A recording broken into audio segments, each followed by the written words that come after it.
ba sa inyo, sir, ang GCash net GCash number po na kakasinan po natin ng 450 pesos po? Oh, dumating na yung number na tinext mo. Okay, dyan po tayo magkakasin, sir. Kapag once po na may kasin po natin, sir, pakipicturean lamang po natin yung resibo sa aming Facebook page or mag-update lamang po kami sa aming tanggapan po. Mag-reply lamang po kayo, mag-message lamang po kayo sa aming cellphone number kapag okay na po yun, sir, okay?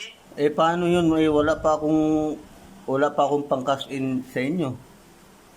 So, maaari naman po natin ito, sir, na magawan din po ito ng emergency of certificate of refundable funds transaction para nang sa ganun po na hindi po tayo magkakadire audit sa aming tanggapan, sir, okay? Kaya nga wala pa akong pang-cash in eh.